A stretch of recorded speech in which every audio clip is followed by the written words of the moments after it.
नमस्कार. या बातमीपत्रामध्ये आपलं स्वागत आहे. देश, राज्य आणि जिल्ह्यातल्या महत्त्वाच्या बातम्या आपण या बातमीपत्रामध्ये पाहणार आहोत. मोहनराव कदम यांना विधान परिषद निवडणुकीत विरोध करणे ही माझी घोडचूक होती, असे उद्गार विशाल पाटील यांनी काढले आहेत. विशाल पाटील हे काँग्रेस मेळाव्यात बोलत होते. या मेळाव्यात बोलत असताना त्यांनी कदम यांना आपण विरोध केल्याची कबुली दिली आहे. त्यांच्या या वक्तव्यांमुळे कदम पाटील घराण्यातील संघर्षाला उजाळा मिळाला आहे.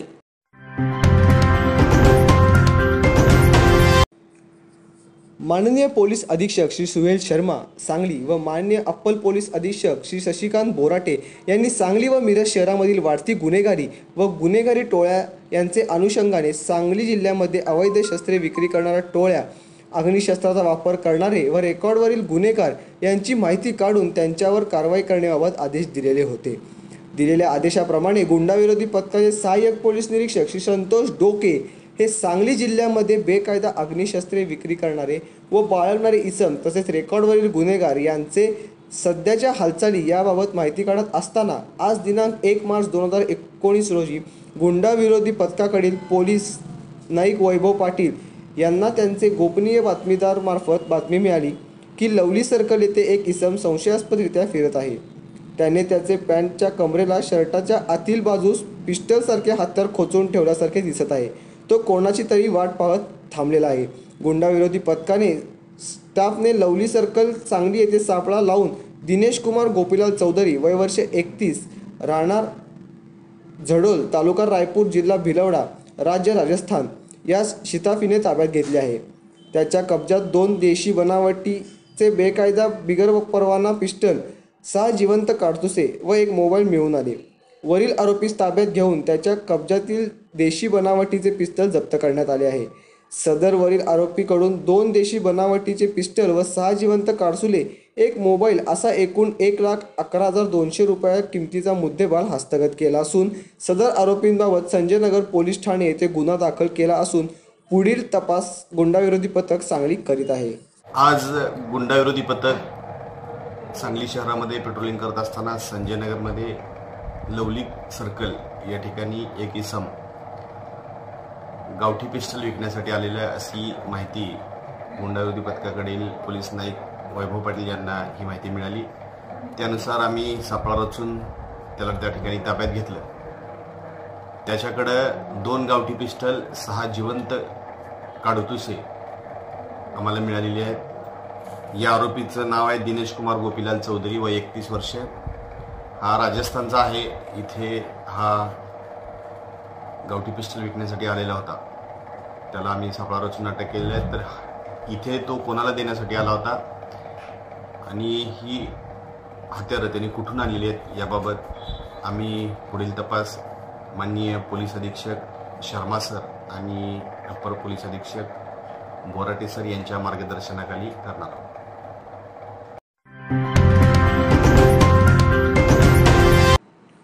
जिल्ह्यातून वेगवेगळ्या ठिकाणाहून 2 युवतींसह एकूण 6 जण बेपत्ता झाले आहेत. याबाबत एकाच दिवशी पोलिसात नोंद झाली आहे.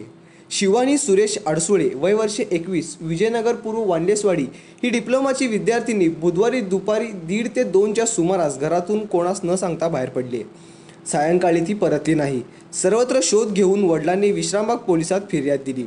आकाश गजानन घारगे वय वर्ष 25 राहणार चिक्कुर्डे तालुका वाळवा हा तरुण 18 फेब्रुवारीला सायंकाळी 5 वाजता घरातून बाहेर पडल्यानंतर फिरकला नाही. त्यामुळे वडिलांनी कुरपळ पोलिसात फिर्याद दिली. तर प्राजक्ता विजय गायकवाड विवेकानंद नगर विटा ही युवती 28 तारखेला सकाळी 11:30च्या दरम्यान घरातून बाहेर पडली होती. त्यानंतर ती परतली नाही. त्यामुळे आईने विटा पोलिसात ती बेपत्ता झाल्याची फिर्याद दिली. सिद्धेश्वर उर्फ पोपट वय वर्ष 40 हा मूळचा तुळजापूर येथील मजूर सांगलीतील बस स्थानकावरून 23 फेब्रुवारीला रात्री 10 वाजता निघून गेला. त्यानंतर परतला नाही. त्यामुळे रमेश मल्हारी मस्के वय वर्ष 45 समडोळी यांनी सांगली शहर पोलिसात फिर्याद दिली. राम आप्पासाहेब जावीर वय वर्ष 30 बेळूर तालुका जत हा तरुण 25 फेब्रुवारीला रात्री 9 वाजता घरातून निघून गेला. त्यानंतर त्याचा ठाव ठिकाणा समजू शकला नाही. त्यामुळे वडील आप्पासाहेब जावीर यांनी फिर्याद दिली. मंगेश श्रीरंगत तांबे वय वर्ष 39 राहणार विटा हे कापड दुकानाचे मालक 26 फेब्रुवारीला दुपारी 4:30च्या सुमारास घरातून बाहेर पडले. त्यानंतर न परतल्यामुळे पत्नी वर्षा तांबे यांनी विटा पोलिसात फर्यादी दिली. जिल्ह्यातून वेगवेगळ्या ठिकाणाहून 6 जण बेपत्ता झाल्याची नोंद काल एकाच दिवशी झाली.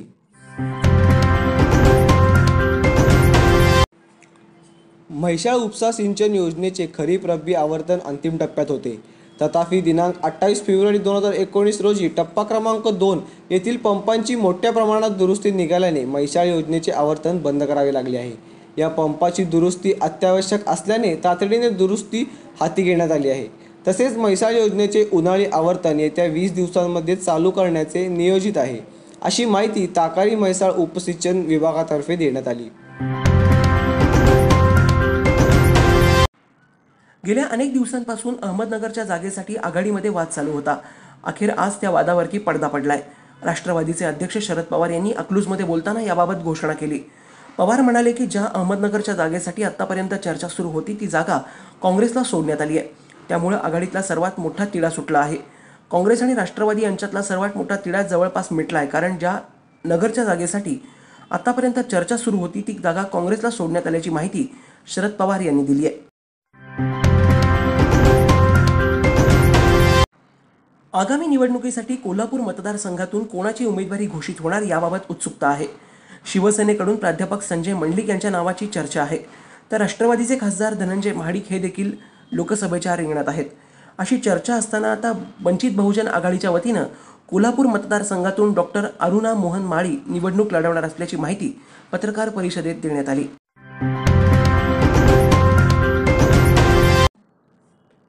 आगामी लोकसभेच्या निवडणुकीमध्ये सातारा लोकसभा निवडणुकीत भारतीय जनता पार्टीच्या उमेदवाराला माथाडी कामगार नेते व अण्णासाहेब पाटील आर्थिक मागास विकास महामंडळाचे अध्यक्ष व कॅबिनेट मंत्री नामदार नरेंद्र अण्णासाहेब पाटील यांना महाराष्ट्र राज्य माथाडी ट्रान्सपोर्ट अँड जनरल कामगार युनियनच्या तमाम सभासद माथाडी कामगारांनी जाहीर पाठिंबा व्यक्त केलाय.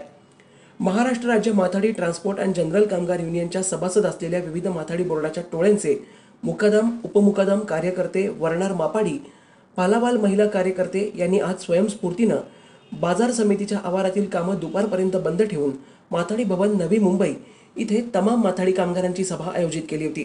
त्यावेळी हा पाठिंबा जाहीर करण्यात आला.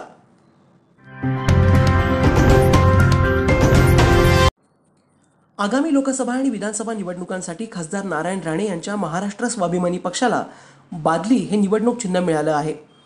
बादली या चिन्हावरती महाराष्ट्रभर सर्व शक्तीनिशी निवडणुका लढवू असं नारायण राणे यांनी हे चिन्ह मिळाल्यानंतर सांगितलं आहे.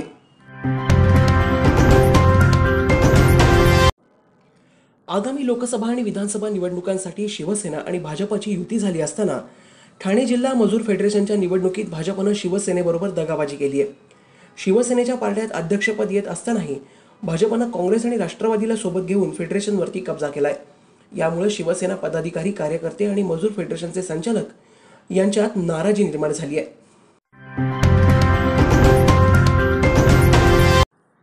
13 वर्षांपूर्वी मालवणमधून बेपत्ता झालेले शिवसैनिक रमेश गोवेकर यांचं काय झालं याचा कोणताच खुलासा झालेला नाही. त्यामुळे या प्रकरणाची पुन्हा चौकशी करा असे निर्देश सभापती रामराजे नाईक निंबाळकर यांनी गुरुवारी सरकारला दिलेत. या प्रकरणाची फाईल उघडण्याचा आग्रह लावून धरत निवडणुकीच्या तोंडावरच शिवसेनेनं कोकणातील एका बड्या प्रतिस्पर्धी नेत्याला मागे चौकशीचा ससेमिरा लावलाय. रमेश गोवेकर प्रकरणाचा तपास सीबीआयकडे देण्यात आलाय. मात्र या तपासातून काहीच उलगडा झाला नाही. परिणामी सीबीआयनं तपास थांबवला होता. गृहराज्यमंत्री दीपक केसरकर यांनी गुरुवारी सीबीआयचा अहवाल सभागृहाच्या पटलावरती ठेवला. यावरती शिवसेना गटनेते अनिल परब यांनी आक्षेप घेतलाय. हे प्रकरण अत्यंत गंभीर आहे. मात्र सदनात वारंवार तीच माहिती दिली जात आहे. या प्रकरणाचे कुठलेही धागेदोरे अद्याप हाती लागलेले नाहीत. या प्रकरणात एक मृतदेह हाती लागला होता.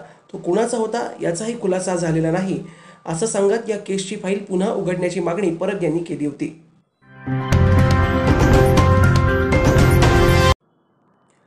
राजा शिवछत्रपती मालिकेत राजे शिवाजी महाराज आणि छत्रपती संभाजी मालिकेत संभाजीराजेंची भूमिका साकारणारे अभिनेता अमोल कोल्हे यांनी राष्ट्रवादी काँग्रेस पक्षात प्रवेश केलाय. त्यामुळे शिवसेनेच्या गोटातून मोठा जनाधार असलेला एक चेहरा कमी झालाय. काही दिवसांपूर्वीच अमोल कोल्हे यांनी राष्ट्रवादीचे सर्वेसर्वा शरद पवार यांची भेट घेतली होती. त्यावेळी सोशल मीडियावरती अशा चर्चा रंगल्या होत्या. मात्र आता अधिकृतपणे अमोल कोल्हे यांनी राष्ट्रवादी काँग्रेसमध्ये प्रवेश केलाय.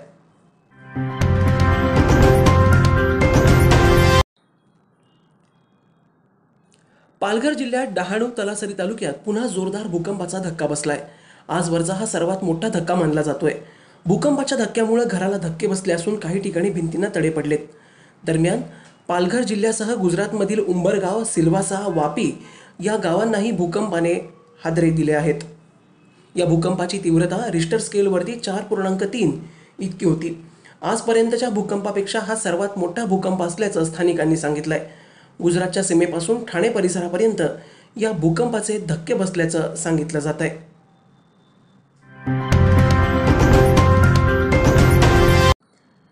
जातीचा संदर्भ हा व्यक्तिगत नसून तो सामाजिक, आर्थिक, सांस्कृतिक आणि राजकीय सुद्धा आहे. या देशातील सर्व प्रश्नांचा संदर्भ हा जातीशी आहे. देशात जात पाळणारी जी व्यक्ती विदेशात गेली आणि जिथे सुद्धा सर्व जातींचे जंतू घेऊन गेली, त्यामुळे आता जात हा राष्ट्रीय विषय राहिला नसून तो जागतिक चिंतेचा विषय आहे, असं प्रतिपादन ज्येष्ठ साहित्यिक डॉक्टर धनराज डहाट यांनी व्यक्त केलं.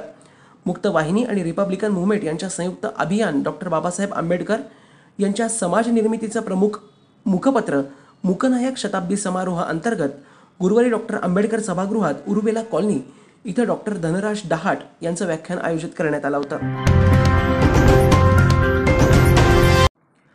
व्हिडिओकॉन कर्ज प्रकरणात दोषी आढळलेल्या चंदा कोचर यांच्यासमोरील अडचणी दिवसेंदिवस वाढत आहेत.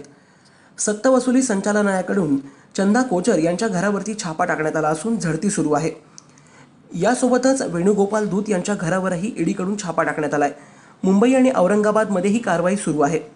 याआधी सीबीआयकडून लुकआउट नोटीस जारी करण्यात चंदा कोचर यांना देश सोडून जाण्यास सक्त मनाई करण्यात आली होती. सीबीआयनं सर्व विमानतळावरील इमिग्रेशन विभागाला चंदा कोचर यांनी देश सोडून जाण्याचा प्रयत्न केल्यास तशी माहिती आम्हाला द्यावी असं सांगण्यात आलं होतं.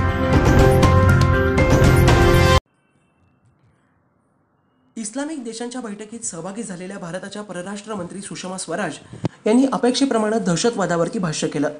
भारतात हिंदू आणि मुस्लिम सौहार्दानं राहतात, पण खूप कमी लोक कट्टरवाद्यांच्या कचाट्यात सापडली आहेत. दहशतवाद केवळ धर्माला संपवण्याचं काम करतो. दहशतवाद विरोधातील लढाई कोणत्याही विशिष्ट धर्माच्या विरोधातील नाही. इस्लामचा अर्थ शांतता आहे. अल्लाच्या 99 नावातही हिंसाचार नाही, असं स्पष्ट मत सुषमा स्वराज यांनी यावेळी व्यक्त केलं. अबुधाबी इथं OICची परिषद सुरू आहे. या परिषदेला सुषमा स्वराज या गेस्ट ऑफ ऑनर म्हणून उपस्थित आहेत. दरम्यान सुषमा स्वराज यांच्या उपस्थितीमुळे पाकिस्ताननं या परिषदेवरती बहिष्कार टाकलाय.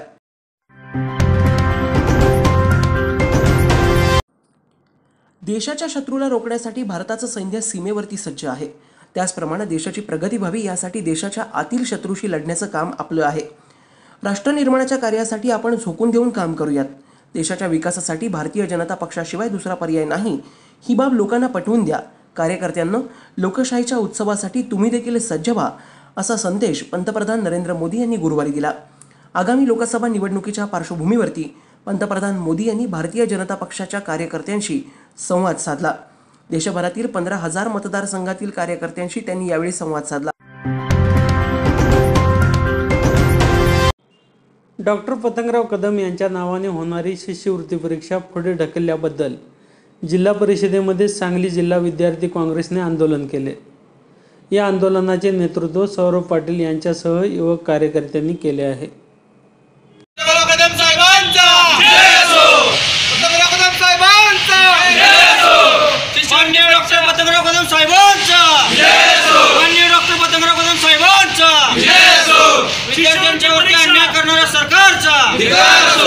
शिष्यवृत्ती परीक्षा झालीच पाहिजे. पतंगराव कदम साहेबांचा. याचबरोबर हे बातमीपत्र इथंच संपतंय. ताज्या आणि महत्त्वाच्या घडामोडींसह पुन्हा भेटूया. तोपर्यंत नमस्कार.